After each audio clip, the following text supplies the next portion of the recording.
אלא נשמת קורין שמחה בת מננה אוחיון זיכרונה לברכה.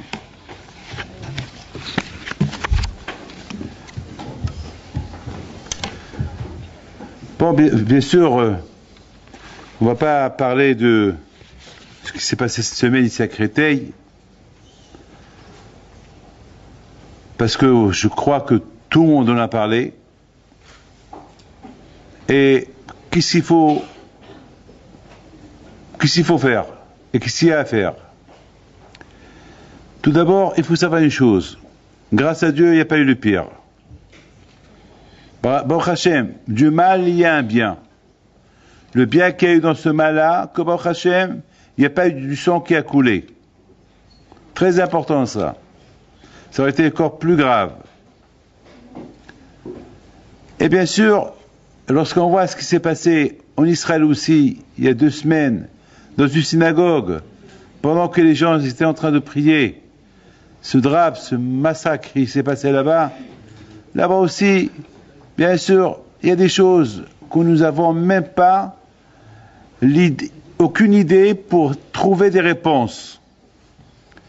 Mais une seule chose est certaine, chaque chose qui se passe, c'est un message. Et le message, il est clair. Le message, il est clair que chacun de nous,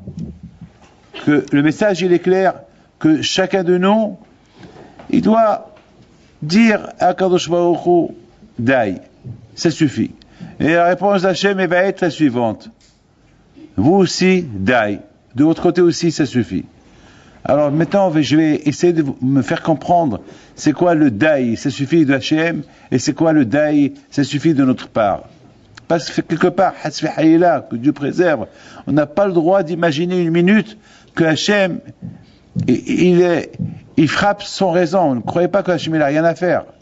Quand il a créé un monde, il a créé son peuple, il a créé, et lorsqu'il y a des gézérotes, lorsqu'il y a des choses qui se passent, il y a un message qui est caché derrière le message.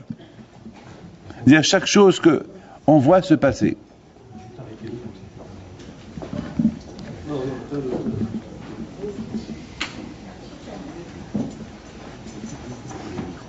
Non, j'ai pas besoin.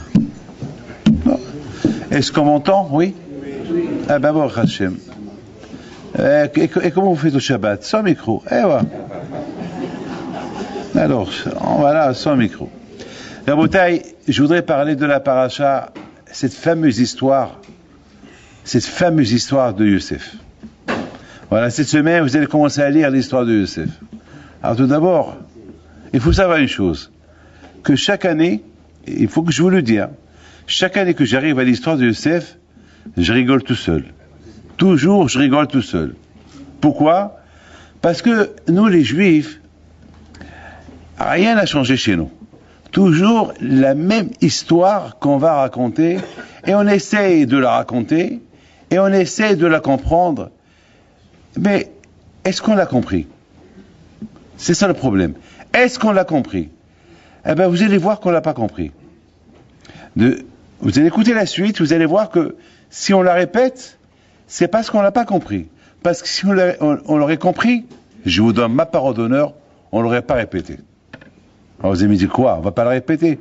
Ben, je vous dirais non, on ne l'aurait pas répété parce que ma chère, elle serait déjà venue. Donc on n'est pas répété. Alors maintenant, qu'est-ce qui s'est passé exactement entre Youssef et ses frères?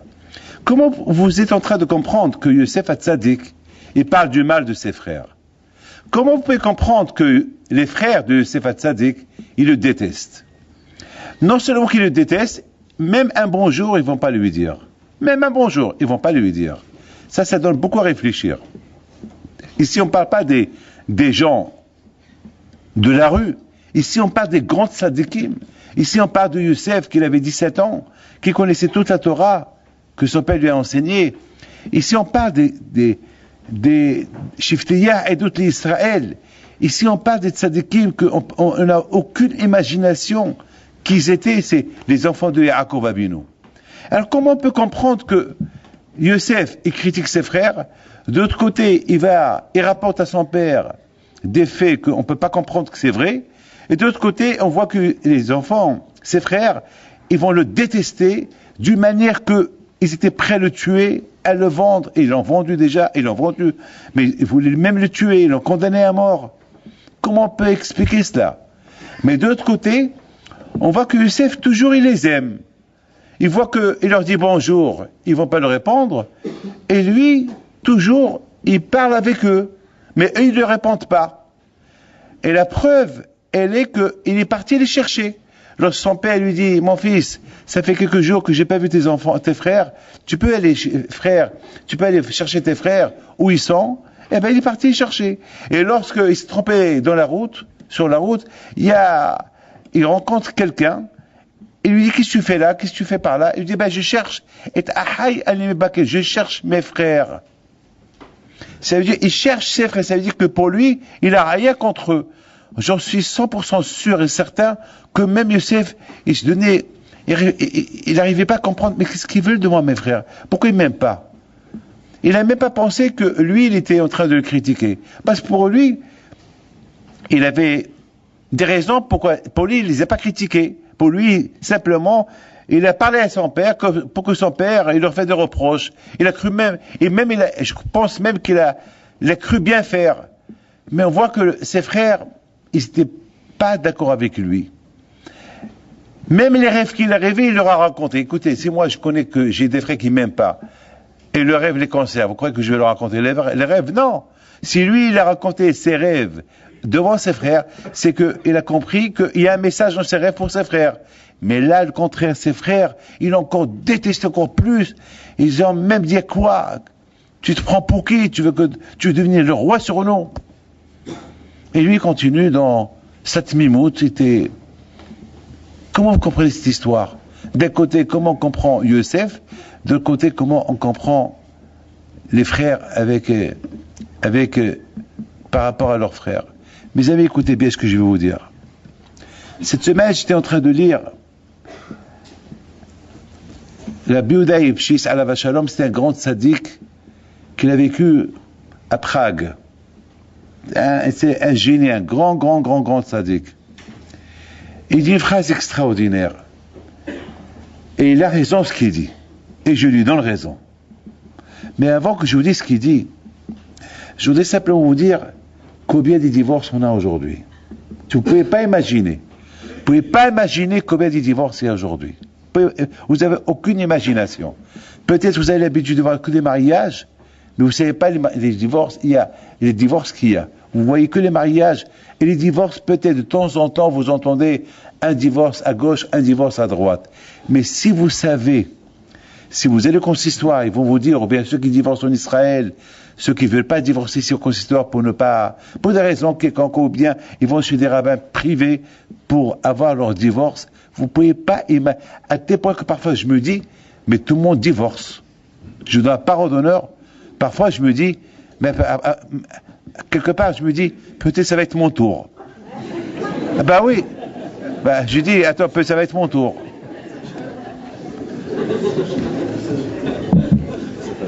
Parce que, je donne la parole d'honneur, c'est inimaginable le nombre de divorces qu'il y a.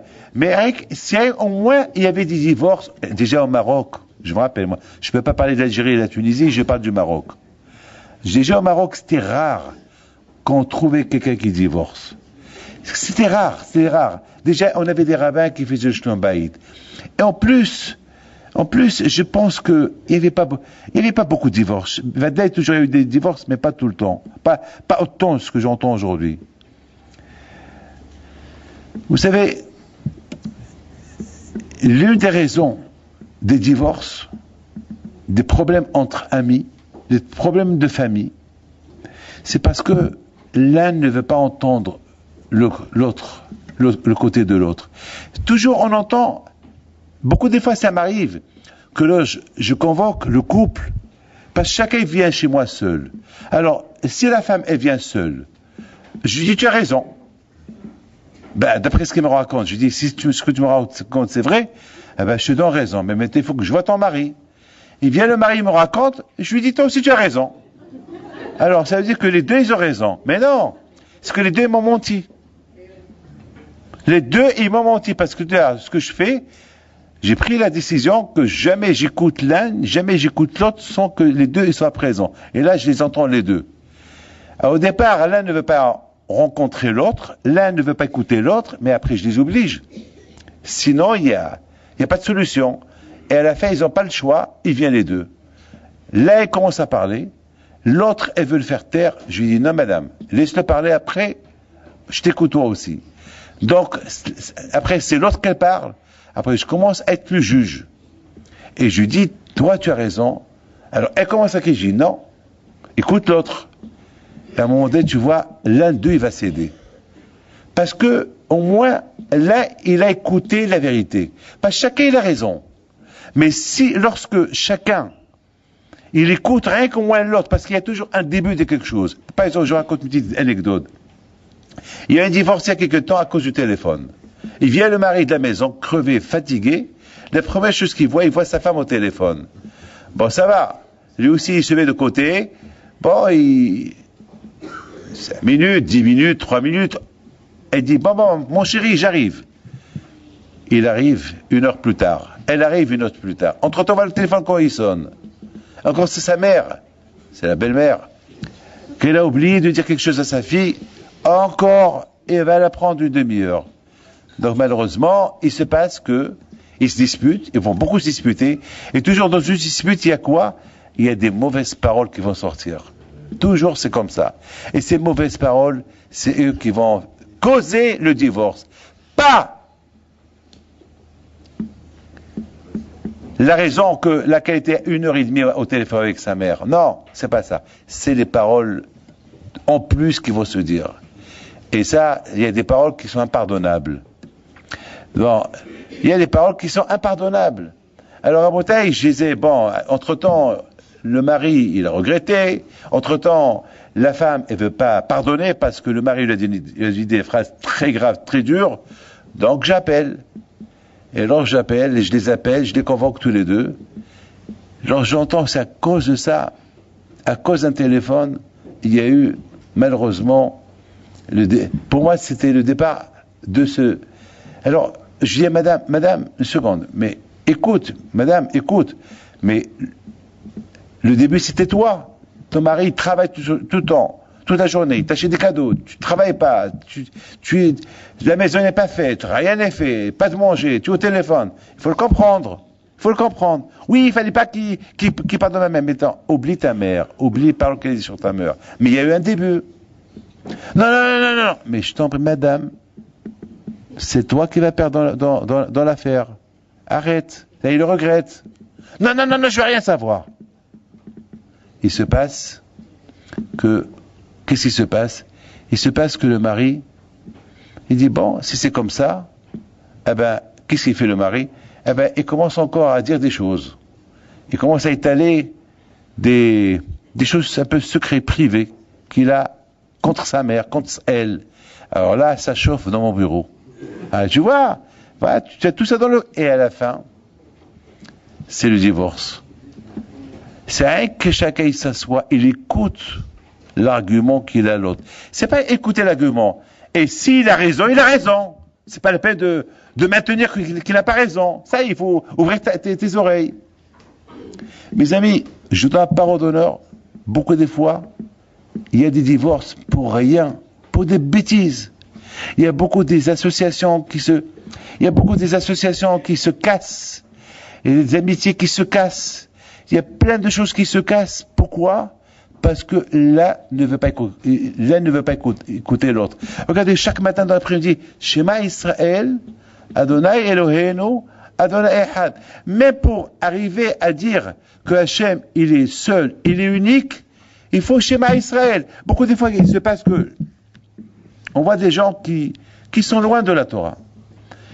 Ils sont loin, mais ils vont faire Pessah, ils vont faire Sukkot, mais pas la religion. Alors, il y avait quelqu'un une fois, chaque fois qu'il me voyait me lever pour parler, il quitte la synagogue. Alors qu'est-ce que j'ai fait? Je l'ai appelé, devant tout le monde. Je lui ai dit, Yaakov, Ah, où tu vas? Non, non, reste. Vous savez ce qu'il me dit? Après, je vous dis où je vais. Mais je suis obligé de sortir. Monsieur le rabbin, je vous dis après. J'ai pas voulu lui faire honte, mais après la prière, après le cours, je l'ai appelé, c'était Shabbat. Je dis, pourquoi chaque fois que je parle, tu sors? Là, j'ai pas voulu t'embêter ce matin, mais quelle est la raison? Tu as dit que tu veux me dire? Il dit, Rabbi David, si je t'écoute, je suis obligé de commencer à faire la religion. J'ai dit al-hamar, ça veut dire que j'ai raison. Mais il dit, bien sûr que vous avez raison, mais je préfère ne pas savoir que de savoir. Alors je lui ai dit que tu es comme Hamar qui ne veut pas savoir. Alors à partir de maintenant, je te commence à t'appeler Hamar. Il m'a dit, ben oui, appelle-moi Hamar. Mais j'ai dit, mais tu es fou.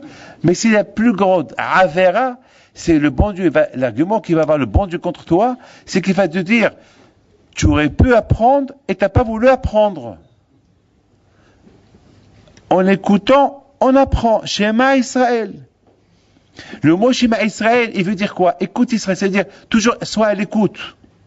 À l'écoute à ta femme, la femme à l'écoute à son mari, à l'écoute des enfants, à l'écoute de quoi? Eh ben, à l'écoute de ton ami, de ton copain.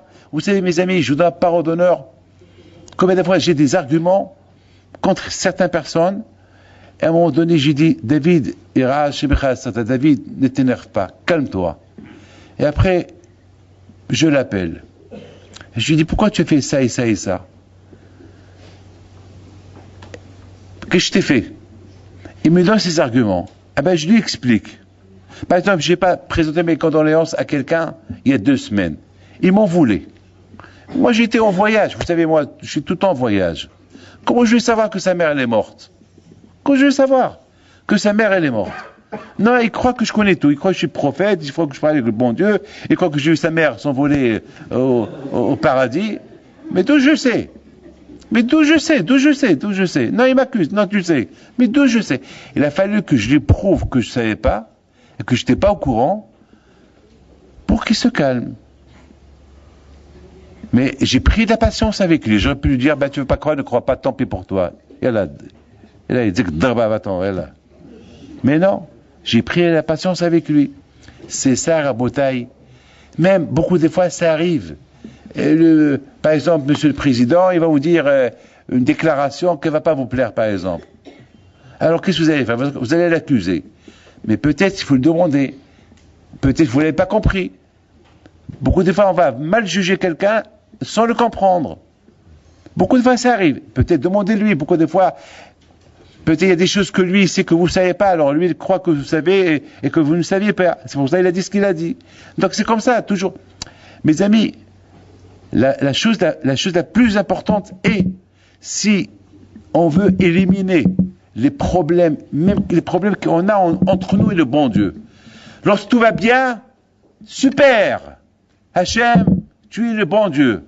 Mais lorsqu'il y a un problème, et où tu étais le bon Dieu? Mais attends, il faut savoir pourquoi. Avant d'accuser le bon Dieu, sache, essaie de comprendre. Bien sûr, il y a des raisons. Mais malheureusement, on n'a pas de prophète. On n'a pas un Moshe Rabbeinu qui va nous dire pourquoi le bon Dieu a fait ceci et cela. On ne sait pas. On ne sait pas. Alors qu'est-ce qu'il faut faire? Eh ben, il n'y a rien à faire. Il faut à nous de chercher. À nous de chercher pourquoi il y a eu ça. Peut-être on ne va jamais trouver. Eh ben, alors on doit s'accuser. On va se dire que c'est à cause de nous. Peut-être c'est à cause, on ne prie pas assez. Peut-être on a parlé de la chose. Peut-être il y a des raisons que nous on ne connaît pas. Il y a des choses que nous on ne sait pas. Vous savez, mes amis, combien dans ma vie, j'avais des arguments contre Hachem. Et j'ai appris de mon père de toujours accepter les choses. Et j'ai accepté les choses parce que mon père, sans les comprendre, et quelques temps plus tard, j'ai compris combien mon père il avait raison. Que heureusement que Hachem il n'a pas accepté ma prière avant, et qu'il a fait ce qu'il a fait et que je ne l'ai pas compris, et que maintenant j'ai compris qu'il avait raison. Vous savez, il y avait quelqu'un une fois qui était contre moi. Il a tout fait pour m'abattre. Il a tout fait, il m'a même envoyé des voyous. Même envoyé des voyous. Il voulait que, c'était le début que j'ai commencé à à Zechut Avot, mes premiers débuts. Et mon père était encore vivant. Et je vais en Israël, j'ai dit à mon père, papa, j'arrête. Papa, j'arrête. Bah, je peux pas. À cette époque-là, j'étais convoqué par le grand rabbin Sirat, qui était le grand rabbin de France, et pas aussi le grand rabbin Goldman de l'époque, qui était le grand rabbin de Paris. Il m'a dit, on a reçu des lettres comme ça, c'est quoi tout ça? Ben, je lui dis, je sais pas. Je sais pas, je peux pas vous répondre. Je suis même en train de penser de tout quitter. Ben, je peux pas. Je peux tout accepter, mais sauf cette honte qu'il est en train de me faire, ce monsieur-là, je peux pas. Je vais en Israël. Et qu'est-ce qu'il me dit mon père? David, pourquoi tu es mieux que Moshe Rabbeinu? Moshe? Mais Moshe, c'est pas... Moi, David, c'est pas Moshe. Après, il me dit, et alors, tu t'appelles David, tu es mieux que David Ameller, avec tout ce qu'il a subi dans sa vie. Même, pendant qu'il était en train d'étudier la Torah, il y avait des gens qui passaient sur la fenêtre, qui disaient, quand est-ce que David Ameller, il va mourir pour que son fils, Shlomo, il prend sa place? Et qu'est-ce qu'il dit? Qu'est-ce qu'il leur dit, David Ameller? Je vous remercie que, au moins, si vous ne m'aimez pas, alors moi, je suis content que vous aimez mon fils. Voilà. Merci. Merci. Alors mon père, là, me dit, David, tu es obligé. Je dis, papa, mais attends, mais c'est comme ça. Et je dis, papa, mais toi, t'as souffert comme ça? Ensuite, il me dit, moi, mon père me dit, moi, j'ai souffert la pauvreté. Les gens, ils venaient chez moi, ils m'apportaient une bougie. Et je vais vivre avec une bougie, au lieu qu'on m'apporte un peu d'argent de quoi vivre, il veut des brachot, et on me donne une bougie. Et beaucoup de fois, j'avais envie de leur dire, alors cette bougie, je la mange ou je l'allume? Il me dit, David, il y avait des jours que ta mère, elle n'avait pas de quoi manger. Denise, ta sœur, lorsqu'elle est née, ta mère, elle a mis sa vie en danger. Je dis, maman, pourquoi? Parce qu'elle n'avait pas de lait, il lui donnait du pain et du thé. Un bébé qui a 1 mois. Je dis, quoi, maman, elle a dit, fais ça à ma sœur? Je dis, oui, parce qu'elle n'avait pas de manger. Et je dis, bon, papa, alors, qu'est-ce que je fais? Il dit, David, tu te calmes, tu acceptes ce que Hachem il veut de toi. Alors, je vous pose une question. Imaginez-vous que voilà. Pour moi, c'était l'entraînement. Hachem, toujours, il entraîne quelqu'un, lorsque quelqu'un, il doit être un peu à servir le peuple d'Israël, il faut qu'il passe à l'entraînement. Pour être un vrai soldat, on t'entraîne. Maintenant, pour être soldat, il y a beaucoup de catégories de soldats. Il y a des soldats, mais il y a des soldats il y a ce qu'on appelle des élites, des soldats number one, des force one, des soldats qui peuvent même marcher sur le feu. Ils vont courir vite pour ne pas brûler. Ne pas donner le temps au feu de les brûler. Donc, quand je serais en train de t'entraîner, imaginez-vous que j'aurais pas écouté mon père. Ce soir, je serais pas à côté de vous. Je sais pas qui je serais devenu. Je sais pas. Dieu est grand. Vous voyez, alors Hachem, il a fait, aujourd'hui, je peux subir toutes les hontes, je m'en fous. J'accepte. Après, il y a des choses que nous, on ne peut pas comprendre. Chacun, par exemple, regardez. Il y a 2 semaines, je marchais et je sais pas, je voulais passer derrière un monsieur, parce que il était paralysé, donc il était sur sa chaise, donc j'étais un peu, il n'y avait pas beaucoup d'espace, et voilà, le bouton de ma veste, il s'est accroché avec la chaise, et non seulement il s'est détaché, même la veste, elle s'est déchirée. Je commençais à rigoler dans ma tête, je lui dis, Hachem, pourquoi? Moi, je parlais avec lui en arabe. Voilà, je vous le dis, avec le bon Dieu, il faut parler avec lui. Vous êtes des Français, vous êtes Français, parlez-lui en français. Je ne sais pas, Bishlomo, Seigneur, comment il parle avec Akadosh Baruch Hu. Moi, je parle avec lui en arabe. C'est ma langue. Parce que il comprend toutes les langues. Le français, l'anglais, le tunisien, l'algérien, tout, il comprend tout. Il comprend toutes les langues. Moi, je les parle en anglais, en français, pardon. Mais alors, je suis devant. Maintenant, je vous dirai un petit secret. Là, je reçois les gens. Vous savez, je reçois les gens en Angleterre, en Amérique. Je parle bien l'anglais, Baruch Hashem. Donc, lorsque je parle aux Anglais, ils veulent une bracha aux Américains. Je fais la bracha en anglais, bien sûr. Mais dans ma tête, c'est l'arabe. Dans ma tête, je traduis la bracha en arabe. Parce que je me sens bien avec Hachem lorsque je lui parle en arabe. C'est tout. Ouais, je vous le dis. Donc, j'ai dit à Kadosh Baruch Hu, Alech. Pourquoi ça? Voilà. Donc, quelque part, après, j'ai dit, bon, les collègues Kabbalistes, tout le monde, ils ont vu, ils ont entendu la déchirure de la veste et le bouton qui tombe par terre. Bon, à Kolpanim, je passe, je m'assois.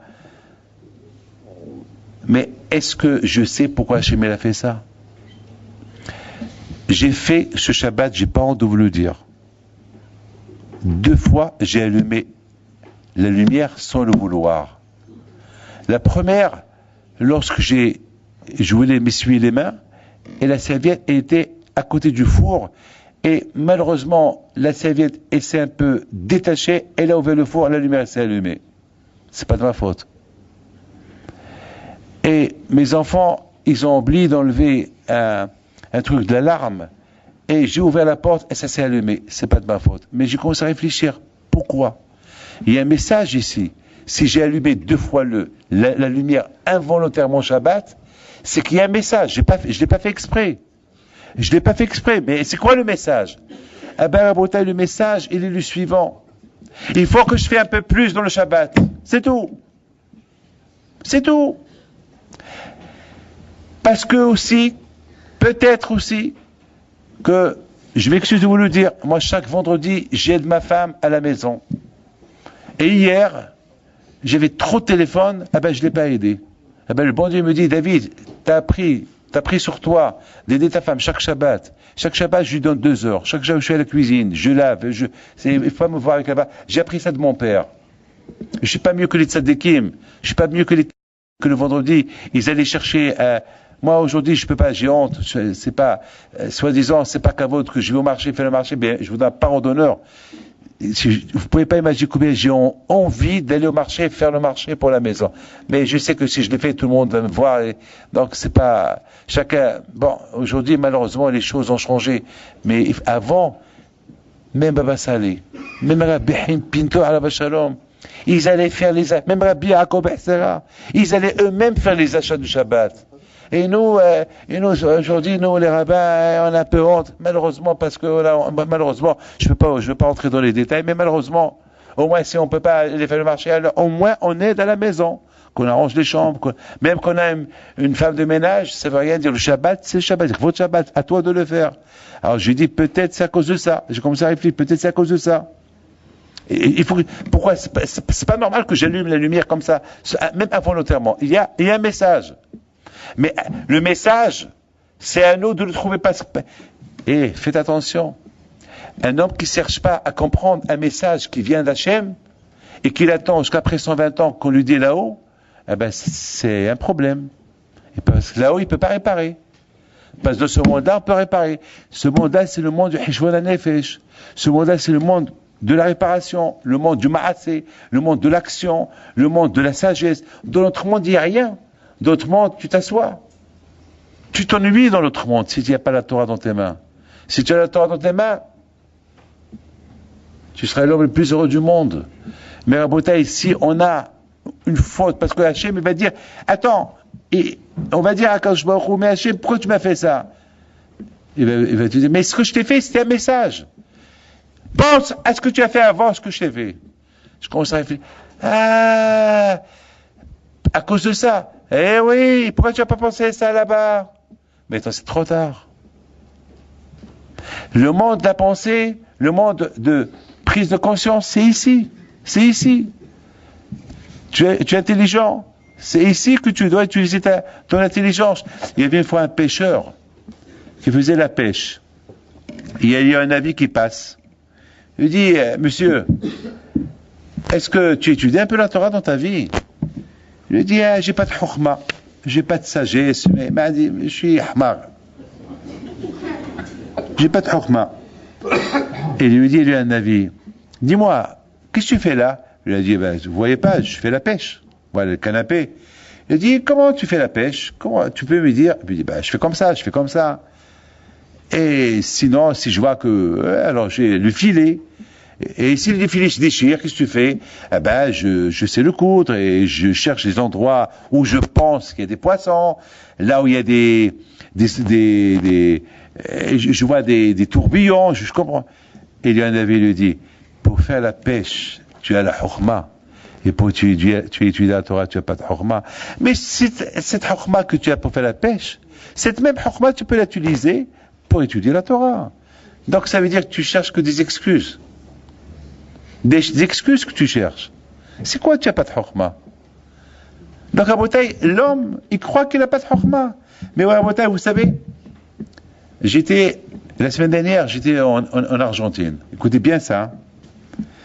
Jeudi dernier, il s'est passé quelque chose. Je voyais les routes vides. Les routes, elles étaient vides. En général, là où je me trouve, l'Argentine, j'ai la Vanisheva, l'Argentine, elle marche super bien. Grâce à Dieu, je remercie Akadosh Baruch Hu, parce qu'au départ, tout le monde se moquait de moi, tout le monde disait, mais qui va venir chez toi? Mais parce que là-bas, il y a beaucoup de synagogues, et c'est religieux, mais qui? Je lui dis, qui? Si je l'ai fait, c'est que Hachem m'a mis dans la tête que de la faire, c'est qu'il y a des clients qui vont venir ici. C'est tout. Sinon, pourquoi je l'ai fait?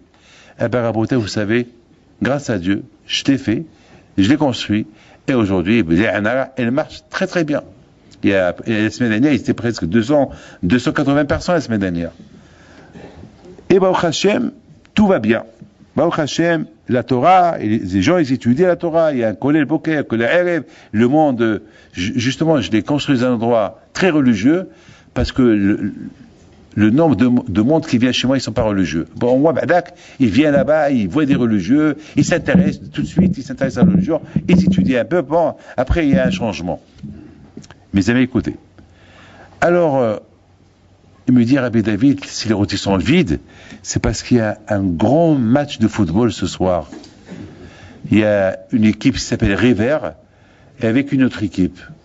Ah bon? Et alors? Je lui dis, alors tout ce monde-là, ils sont quoi? Au stade? Non, ils sont chez eux à la maison. Mais Khlal, aujourd'hui, les billets, ils ont été vendus à $2000 en contrebande. C'est plein, mais les gens, ils sont chez eux à la maison. Waouh. Bon. Je vais chez la famille Swed, et à un moment donné, j'ai commencé à dire un petit Dvar Torah à table, parce que j'étais invité chez eux, et j'entends, j'entends, ça criait de partout, ça venait de partout. J'ai eu peur. Je croyais qu'il y avait un tremblement de terre. Je croyais qu'il y avait une révolution. Je croyais que peut-être c'est la guerre mondiale. Non, Rabbi David, ne vous inquiétez pas. River, ils ont marqué un goal, un but. Album. Et tout ça pour ça. Ben oui. Bon, j'ai rien dit, j'ai rien fait. Mais je suis resté pensif. Écoutez bien, hein. Je suis resté très très pensif. Je commençais à réfléchir. Alors, on me voit que je parle pas. On voit que je dis rien. On voit que j'étais pensif. Rabbi David, qu'est-ce qui se passe? Il y avait la Bara Ben Tebe, il y avait des Rabbanim. J'ai dit, monsieur le rabbin, je peux vous poser une question? Il me dit, oui. Mais il ne faut pas m'en vouloir si je vous la pose. Parce qu'après, vous pouvez me la poser à moi aussi. Pour ne pas... Je voudrais que je vous la pose et vous la posez. Il me dit, quoi? Il a eu peur. Il a dit, quoi? Je lui dis, est-ce que dans ta vie, tu étais content comme ces gens qui sont contents lorsqu'ils ont marqué un but? Est-ce qu'un jour, on a crié de joie l'opportunité de faire une mitzvah? Jamais. Pour ceux, les amateurs, pour ceux qui aiment le football et qui attendent avec impatience un goal qui va être marqué par l'équipe qui supporte, ils vont sauter. Ouais! Est-ce qu'un jour ils ont dit « Ouais !» en faisant une mitzvah? Après 120 ans, Akash Baruch Hu, il va leur dire « Hé Yaakov, viens. Tu aimes Manchester United, tu aimes Paris Saint-Germain, tu aimes Marseille, tu aimes Monaco, tu aimes Maccabi, tu aimes Kababi, tu aimes quoi ?» Et le monsieur va rougir, il va baisser la tête, et Hachem va lui dire « Hé Yaakov, dis-moi c'est quoi ton équipe? » Paris Saint-Germain. Tu étais abonné? Oui, j'étais abonné. Tu es allé voir les matchs? Oui. Est-ce que tu peux me dire, je peux te montrer quelques goals qui ont été marqués et comment tu as réagi? Il va baisser la tête. Et Hachem va donner l'ordre. Allez, commencez le film. Et voilà. Hachem va dire à Yaakov, tu regardes s'il te plaît, tu es là pour regarder. Yaakov, déjà, il est déjà gêné, il a honte de voir la vérité, et il regarde comment Paris Saint-Germain, il marque le goal, et comment lui saute de joie. T'as vu ce que tu as fait? Et après, Hachem va lui montrer tous les goals qui ont été marqués, et il va lui montrer toutes les déceptions. Lorsque Paris Saint-Germain a perdu, et lorsqu'Yaakov sort la tête basse, et toutes les fêtes qu'il a fait lorsque Paris Saint-Germain il a gagné. Et Hachem va lui dire, mon cher Yaakov, un jour tu es venu à la synagogue, un jour tu as prié avec joie, comme tu étais heureux lorsque Paris Saint-Germain il a marqué un but. Quelle réponse il va avoir? Ça donne à réfléchir. Vous savez, écoutez bien ce que je vais vous dire. Hachem, il juge la personne par rapport aux choses qu'il aime dans ce monde-là. Et par rapport aux choses qu'il aime de ce monde-là, il va être jugé dans l'autre monde. Comment tu as aimé ça et ça, que tu sais que c'est vrai, tu les as pas aimés, et même si tu les as fait. Alors, regarde quelle façon tu les as fait. Tu étais tout tordu, tu faisais la tête. Quand il y avait quelqu'un, je vais vous faire rire un peu. Il y avait quelqu'un qui était à la yeshiva, et pendant la prière, je vois que il prend son téléphone, son iPhone, et il fait une grimace, et après il fait un sourire. Une grimace et sourire, ça demande une explication. Alors, j'attends qu'il termine sa prière, et il voulait passer le premier, j'ai dit non, j'ai besoin de toi. Je devais rentrer dans le bureau, je lui dis, j'ai vu que tu as fait une grimace, et tu as rigolé, en voyant le téléphone. Je voudrais moi aussi rigoler avec toi. Je veux savoir, grimace et rigoler, c'est une contradiction. Ou rigoler, pas de grimace, ou grimace, pas de rigoler. Pourquoi les deux à la fois? Rabbi David, je suis gêné. Mais c'est pas grave, je veux apprendre, ça ne te dérange pas. Apprends-moi, je veux savoir.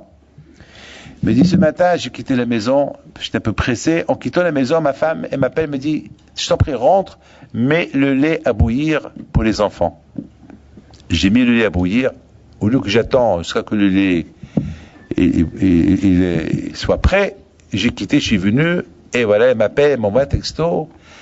Attends, au lieu que tu m'ajoutes du travail, tu as sali la cuisinière, et ça a débordé par terre, et ma mère, je l'ai appelée pour qu'elle vienne m'aider, et ma mère, elle comprend pas, maintenant la mère et la belle-mère.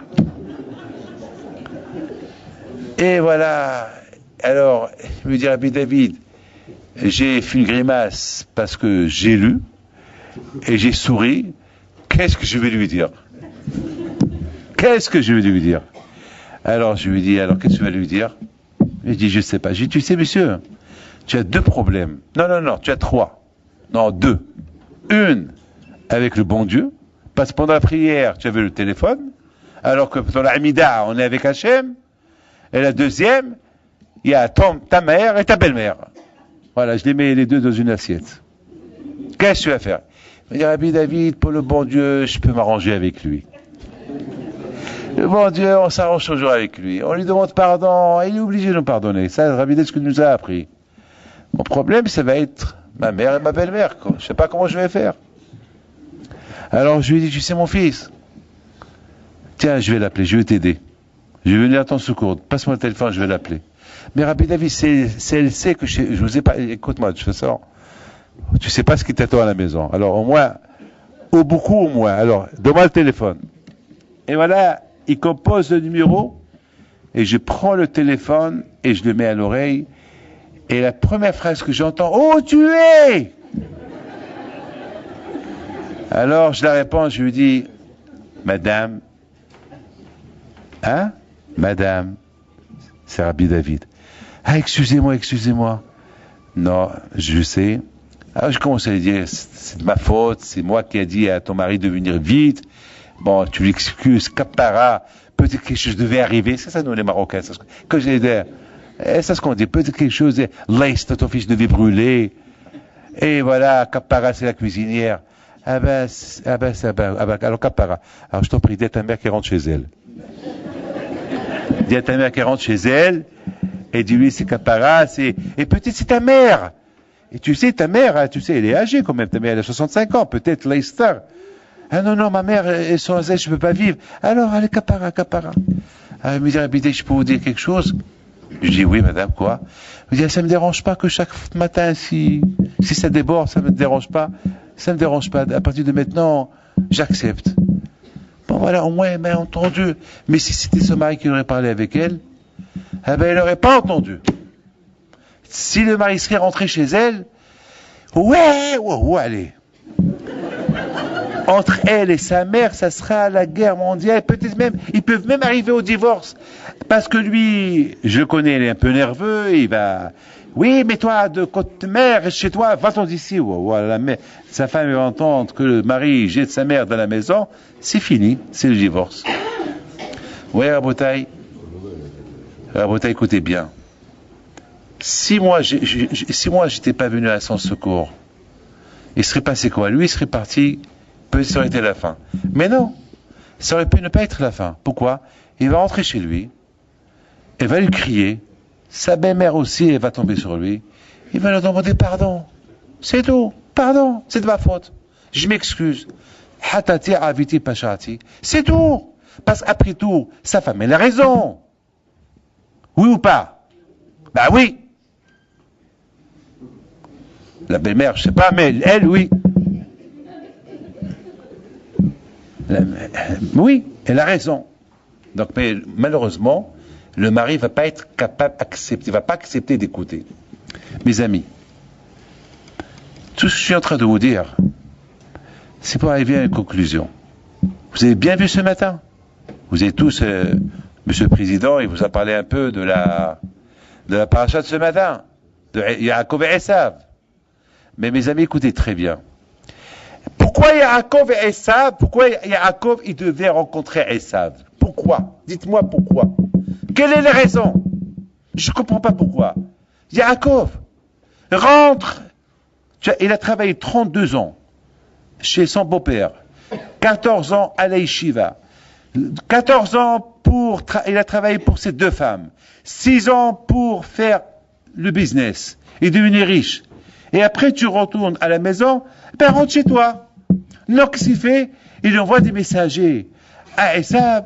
Voilà, j'arrive. Tu sais, je suis un rabbin. Tu crois que je suis rachat? Non, même que j'ai habité avec Laban, qu'il est rachat. Moi, je suis tzaddik. Et j'ai marié 4 femmes. Et j'ai des enfants. J'ai 11 enfants. Je suis riche. Andi.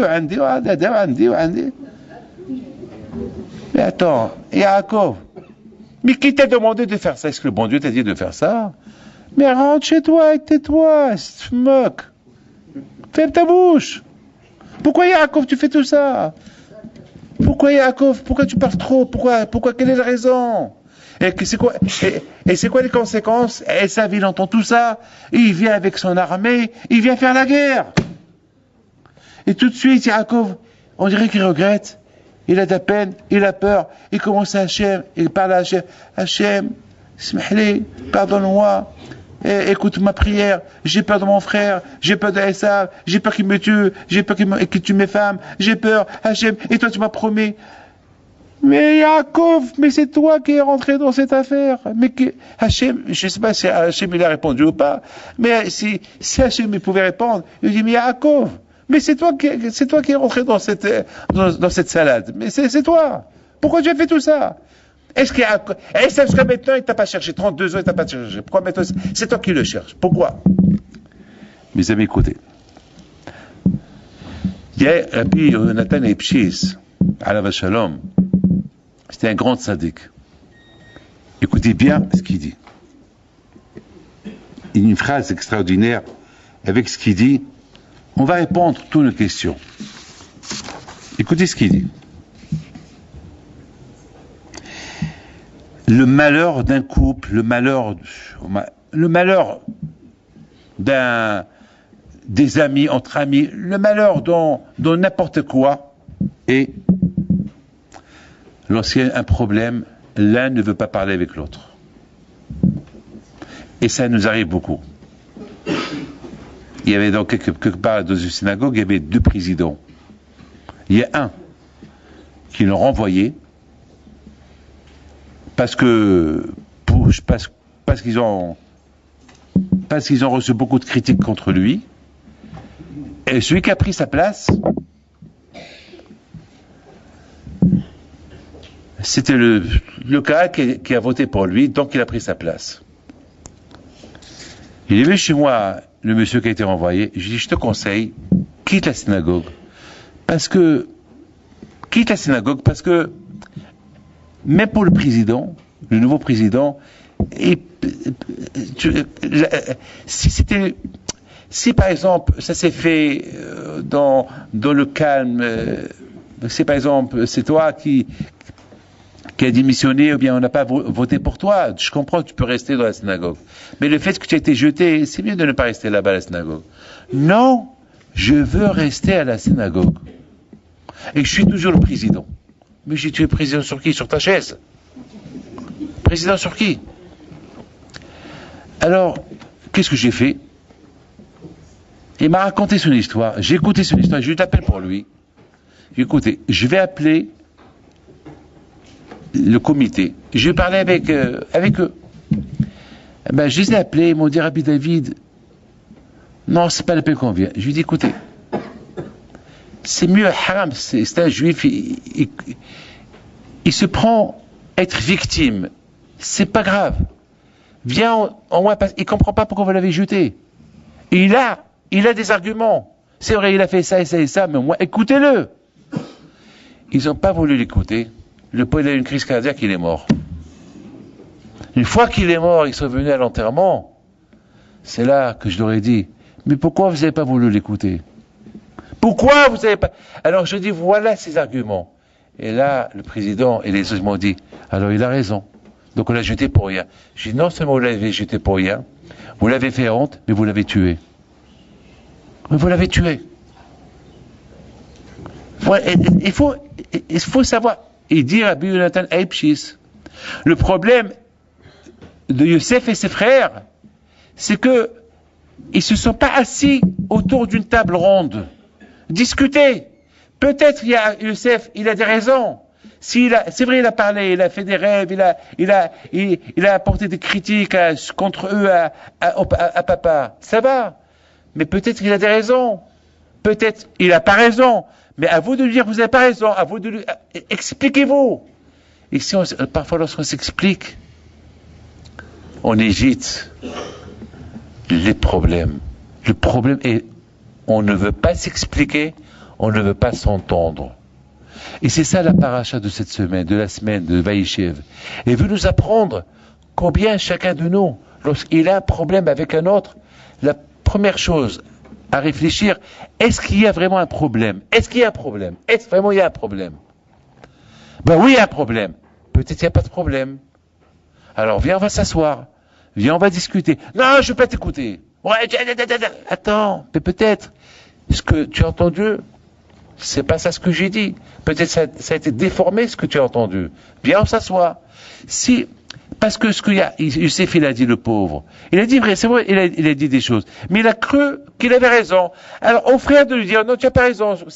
Voilà l'histoire, papa, et on s'arrange. Alors, excusez-moi, on s'arrange. Mais eux, ils sont écartés, éloignés de lui. Mes amis, selon cette idée-là, on comprend Yaakov Abinu. Écoutez bien, mes amis. Yaakov Abinu alav shalom. Il a dit, écoute, je vous en prie, écoutez. Je vous en prie, écoutez bien ce que je vais vous dire. Yaakov Abinu alav shalom, il dit, pourquoi Esav il m'aime pas? Il m'aime pas parce que il croit que j'ai volé sa bechora, le droit de naître, alors que je l'ai acheté de chez lui. Il croit que j'ai volé ses brachot, donc je suis un voleur. Il croit que il sait que je suis riche. Il sait, il a des espions, il a dû envoyer des, il sait, alors il croit que je suis riche par rapport au brachot de mon père. Il croit plein de choses. Et c'est pour cela il a construit sa haine contre moi. C'est vrai, il croit que je lui ai volé ses brachot. Ben, je vais lui expliquer que je lui ai rien volé. Écoutez bien, je vais lui expliquer, je vais le rencontrer, et je vais lui expliquer, il faut qu'on vive, un jour on va vivre ensemble. De toute façon, il vit avec papa, et moi je vais vivre avec papa. Donc on va être ensemble, on ne peut pas rester toujours à l'écart. Il faut qu'on s'explique. Il faut que je lui explique. Donc c'est la raison, je pense, pourquoi Yaakov Abinu alav shalom, il a voulu créer, il a provoqué ce meeting-là, cette rencontre avec Esav, pour qu'il s'assoie, pour s'explique. Et le premier argument qu'il avait, Esav, ne crois pas que c'était dur. Si moi je t'ai fait du mal, si moi je suis un voleur, alors j'aurais été un voleur comme Lavan. Et par contre, chez Lavan, qui était un voleur, je suis resté toujours un tzaddik. Donc je suis pas un voleur. Donc ne crois pas que je suis un voleur. Déjà, voilà, lorsque tu vas me voir avec ma barbe, tu vas voir la Shekhina sur moi, et tu vas voir mes enfants, tu vas voir comment j'ai éduqué mes enfants, tu vas comprendre que je ne suis pas un voleur. Tu vas savoir que je ne suis pas un voleur. Dans Rabodaï, Yaakov Abinu alav shalom, il n'avait pas besoin de demander à Akadosh Baruch Hu s'il le fait ou il ne le fait pas. Parce que Yaakov Abinu, c'était de la Torah. Il a compris que pour arranger son argument avec Esav, il fallait qu'ils se rencontrent. Et après, il lui dit, c'est vrai, je suis riche, j'ai acheté ça. Mais tu sais, pour être juif, ça coûte l'argent. Mais toi, Esav, tu manges du taref. Moi, il faut que je mange du kasher, ça coûte cher. Le Shabbat coûte cher. Akadosh Baruch Hu, il donne la parnassa selon nos dépenses. Si Hachem il voit que vraiment on a besoin, il nous donne. Vous savez, la semaine dernière, il y a 2 semaines, j'ai joué avec le bon Dieu ping-pong. Ping-pong. J'ai joué avec le bon Dieu ping-pong. Un aller-retour. Bam, bam. C'était pas out. Il n'y avait aucune balle qui était out. Lui, il bétonne. Il me jette la balle. Moi, je le rejette. J'ai dit à Hachem, arrête. Je lui dis, arrête. Alors maintenant, vous êtes en train de se poser la question, qu'est-ce que Rabbi David il veut nous dire par là? La semaine dernière, il y a 2 semaines, il y a un monsieur qui vient chez moi de bon matin, il me donne un chèque. Un bon chèque. Et il dit, Rabbi David, voilà, j'écris pas de nom, à vous de faire ce que vous voulez faire avec. Je vous fais confiance. C'est à vous. Il y a un rabbin qui vient, il vient de construire une synagogue, une yeshiva à Bonneuil. Il est venu pour m'inviter pour l'inauguration. Malheureusement, je ne pouvais pas y aller parce que j'avais beaucoup de choses à faire ce jour là-bas. Et je devais y aller, mais je n'ai pas été.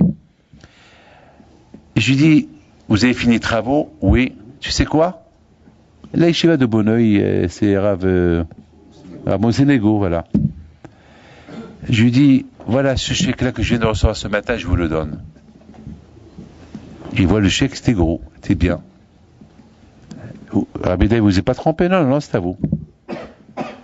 Après, je dis à Hachem, ce que j'ai reçu, je l'ai donné. 1 heure plus tard, il y a un autre monsieur qui vient. Il me laisse le même chèque. Un autre comme ça.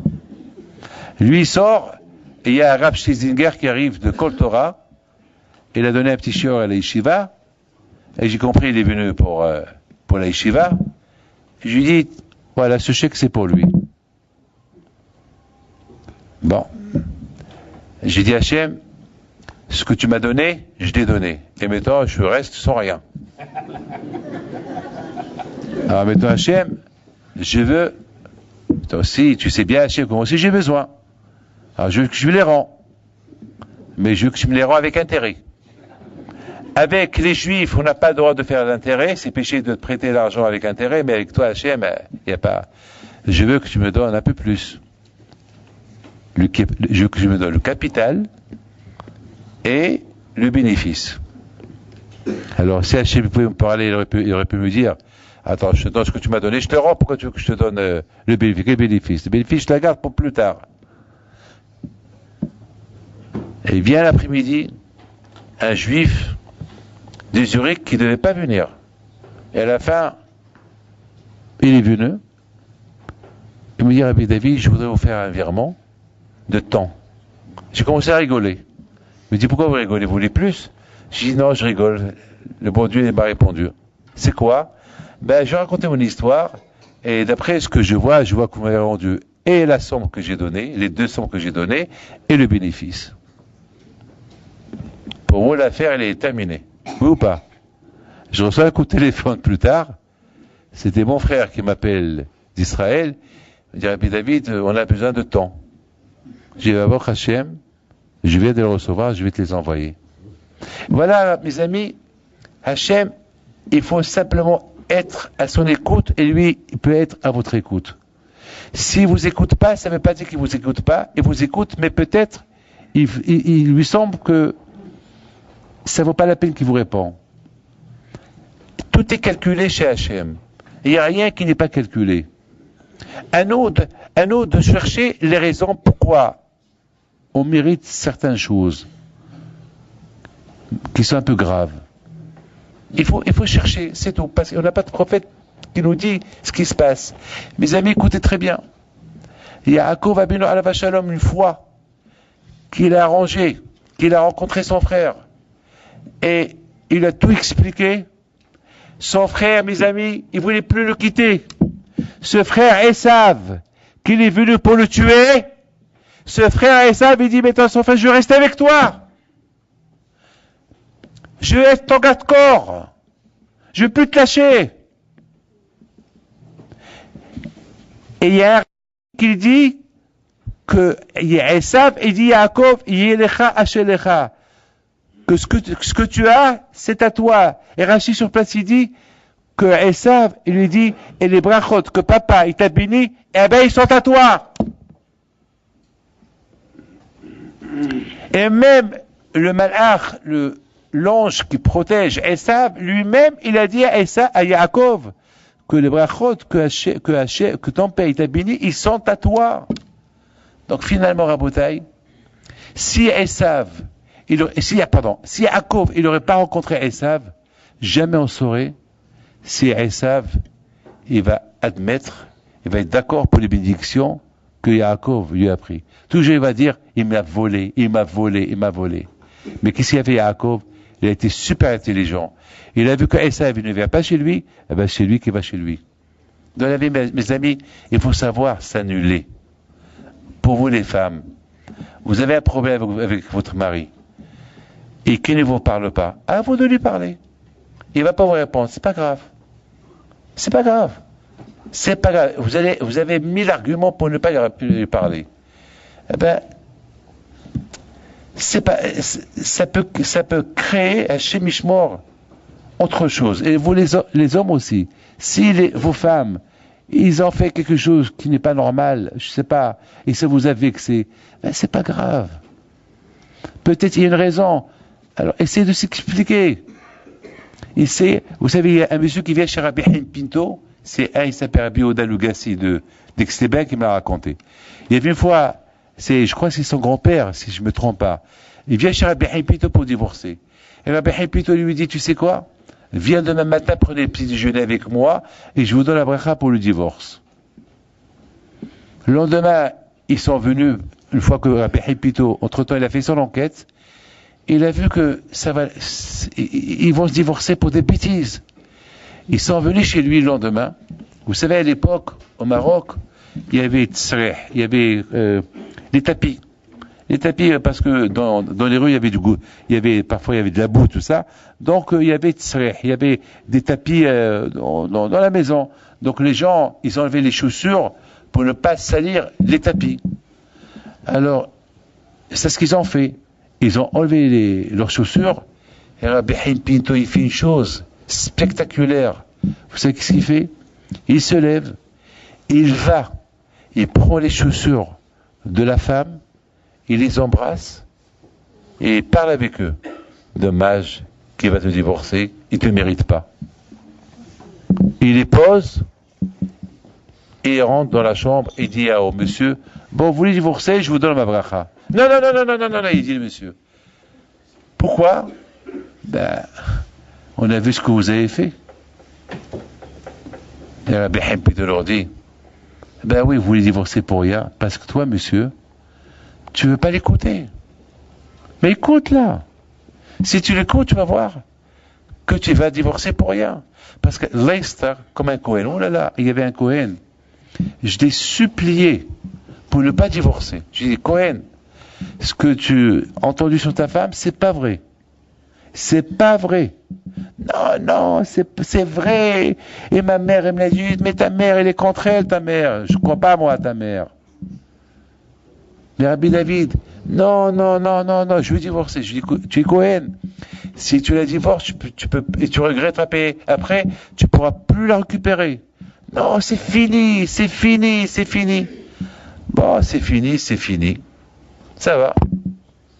Il a divorcé. Et malheureusement, aujourd'hui, il verse des larmes. Il verse des larmes de sang. Parce qu'il s'est avéré que tout ce qu'il a entendu sur sa femme, c'était vrai, c'était pas vrai, c'était du faux. Et il n'a pas voulu écouter. Regardez, on a deux parachutes qui sont spectaculaires. La paracha de Yaakov, et Yaakov et son frère, et la paracha de Yosef et ses frères. Pourquoi Yosef et ses frères, ils n'ont pas pris l'exemple de Yaakov et son frère? La paracha de Yaakov et son frère, l'intelligence de Yaakov pour éliminer les problèmes qu'il avait avec son frère, même qu'il le déteste, il faut qu'on s'explique. Une fois qu'il s'est expliqué avec son frère, eh ben, son frère a accepté les arguments. Il lui a même dit, alors toutes les brachot que papa t'a données, ils sont à toi, t'es plus voleur, tu n'es plus un voleur. Et l'affaire s'est terminée bien.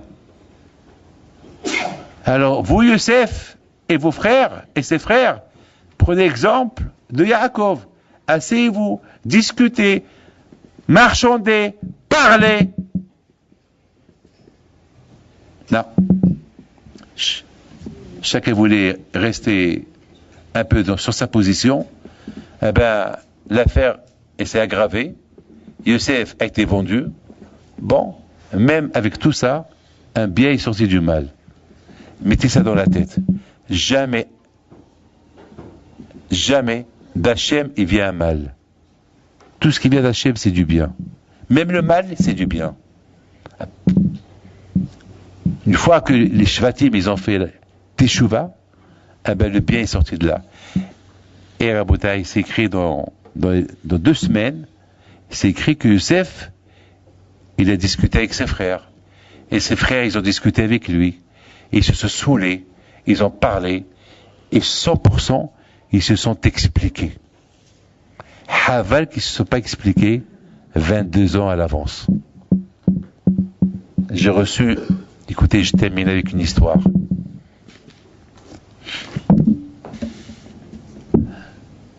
Il y a un monsieur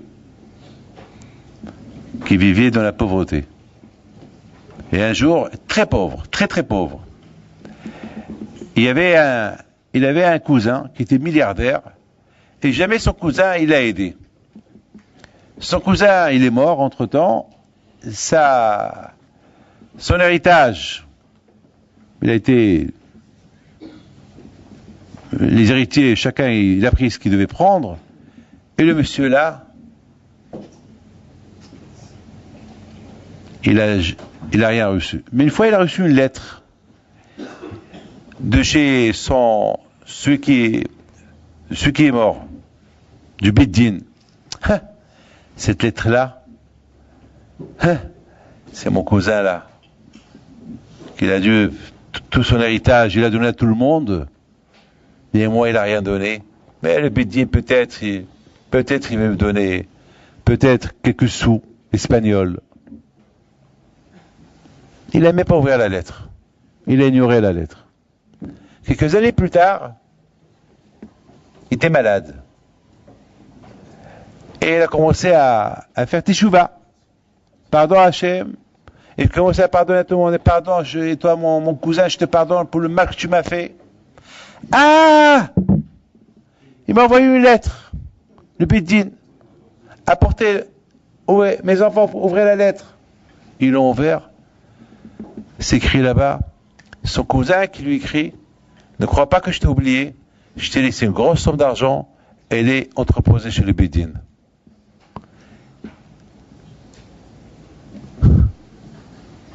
Voilà. Il a jugé son cousin pendant tout ce laps de temps, alors que son cousin, il l'a déjà mis dans l'héritage. Il a envoyé de l'argent pour qu'il lui devenait. Il a envoyé une sorte d'armée et était entreposé chez le Bid-Din. Combien de fois on juge des gens mal et après on est contre eux? De ces parachutes, on apprend combien chacun il doit essayer de comprendre le prochain. Ce qui s'est passé ici à Créteil, mes enfants, c'est le choc. Mais on ne peut pas juger le bon Dieu. Il faut se renforcer dans la Torah. Et le monsieur en question qui lui est arrivé ça, il peut dire merci à Hachem, que grâce à Dieu il est vivant. Ils auraient pu le tuer. Baruch Hachem il est vivant. Et peut-être il doit, bien sûr il doit faire sa Odat Hodaya, c'est Odat de remerciement à Kadosh Baruch Hu, et se rapprocher davantage à Kadosh Baruch Hu. Quant à nous tous, il faut qu'on fasse attention quand même. Je sais que demain vous allez faire une manifestation, c'est normal, mais il faut que ça se passe dans la paix.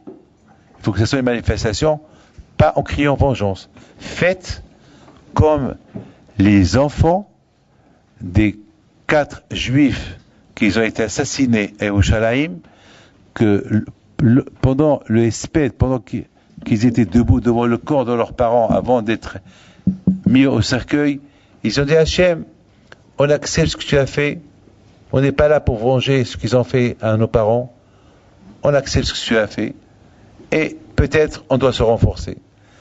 Bien sûr, demain, vous allez faire une manifestation pour, bien sûr, pour attirer l'attention des gens que c'est des choses qui ne doivent pas se faire, et que, je vous en prie, écoutez bien ce que je vous dis. Il faut que l'adverse, il faut qu'il comprenne qu'on n'est pas là pour se venger, on n'est pas là pour faire la guerre avec eux, parce que vous ne pouvez pas faire la guerre. Regardez-moi tous. Vous ne pouvez pas faire la guerre. Vous avez compris? C'est pas parce que vous êtes là, vous êtes crié à la vengeance, à la guerre, vous ne pouvez pas la faire. Laissez à la police de régler les choses, laissez à la justice de régler les choses, pas à vous. Pas à vous de prendre les choses en main. Et en plus, Hachem Yishmor, que Dieu préserve, si quelqu'un dit une phrase mauvaise, il peut avoir des... Hachem Yishmor, il peut avoir des conséquences. Moi, toujours, je m'excuse de vous dire cette phrase, il ne faut pas m'en vouloir si je vous l'ai dit. Lorsque j'entends des jeunes qui attaquent d'autres personnes, ils ne pensent pas que ça y est, vous êtes vengé de ces gens-là, vous avez frappé ces gens-là. Mais ces gens-là, après, ils vont attaquer d'autres juifs. C'est d'autres juifs, les pauvres, qui vont recevoir des coups. Une fois, je venais à la maison. Une voiture qui s'arrête. Il y a un monsieur qui sort, il sort sa tête de la voiture, il crache sur moi, il démarre. De ma tête, j'ai dit, merci. Je vais crier, je vais gagner quoi? Je vous apprends, il ne faut jamais fixer les gens dans les yeux. Il faut jamais regarder les gens. Il faut jamais voir personne. Parce que beaucoup des fois, en voyant quelqu'un, on fixe quelqu'un, ils vont croire que vous êtes en train de les fixer pour les provoquer. Moi, celui qui me regarde, même en rigolant, j'abaisse mes yeux ou je tourne ma tête. Alors vous allez me dire, on n'est pas à la Shoah, c'est ce qu'ils ont fait en Allemagne, aux Juifs. Écoutez très bien, si quelque chose doit arriver, il doit arriver. Mettez ça dans la tête. Si quelque chose doit arriver, il doit arriver. La Shoah, elle devait arriver, parce que c'est écrit qu'il devait arriver. Peut-être on aurait pu l'éviter. Vous savez ce quoi? Il y a une autre catégorie de Shoah. Il y a beaucoup des Juifs à nous qui se convertissent à d'autres religions. Ça, c'est une Shoah. J'en connais plein. Des filles, plein de garçons, même des enfants des rabbins. J'en connais ici à Paris. Malheureusement. Surveillez vos enfants. Surveillez leur téléphone, leur iPhone. Surveillez-les. Surveillez-les. Il ne faut pas leur faire confiance. Les enfants, c'est des enfants, mais il faut les surveiller. Vous savez, mes amis, que ce que j'entends, les dégâts que ça fait, c'est vrai, on a besoin. Oui, mais pas tout. Pas tout. On a besoin, mais pas tout.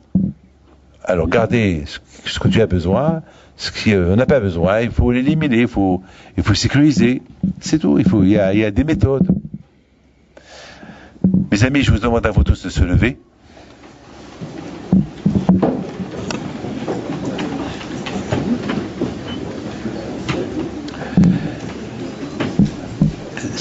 Pishibar, Abotenu, Abraham, Yitzhak, Yaakov, Moshe, Aaron, David, Shlomo. יברך את כל הקהל הקדוש הזה, גדולים וקטנים, הם ובניהם שאין תנים וחשם הקהל אמר, ויברך אתכון, ויזכי אתכון, וישמע אבקס אתכון, יתפק כל כוסה והקטעים את אדוני בסעתכם, ויגן בעדכם, יפרוץ סוכת שלמו עליכם, ויטע ביניכם אהבה ואחווה שלום ויעוד, ויסלק שנאת חינם ביניכם, ומדי צרותיכם, שלח לכם הקדוש ברוך הוא רפואה שלמה, שלח לכם הקדוש ברוך הוא פרנסה טובה, et que הקדוש ברוך הוא vous donne un bon mazal qui est radzon, ceux qui n'ont pas des enfants, que Hachem leur donne des enfants qui est radzon, et que הקדוש ברוך הוא il nous aide, Be'ezat Hashem, comprend des bonnes décisions, parce qu'aujourd'hui les gens ils savent pas quoi faire, rester, partir, on sait pas, on est un peu perturbé, on sait pas, alors il faut prier à Kadosh Baruch Hu que chacun il prend la vraie décision si Dieu veut, il faut pas se jeter, il faut bien préparer, tout ce que vous voulez faire, il faut bien le préparer. Amen. Shema Israël Adonai Eloheinu Adonai Echad. Shema Israël Adonai Eloheinu Adonai Echad. Adonai Melech, Adonai Malach, Adonai Imloch Leolam Va'ed. Adonai Melech, Adonai Malach, Adonai Imloch Leolam Va'ed. Adonai Melech, Adonai Malach, Adonai Imloch Leolam Va'ed. Adonai Melech, Adonai Malach, Adonai Imloch Leolam Va'ed. Ana Adonai Hoshi'ana. Ana Adonai Hoshi'ana. Ana Adonai Yatzlihana. Ana Adonai Yatzlihana. Encore une fois.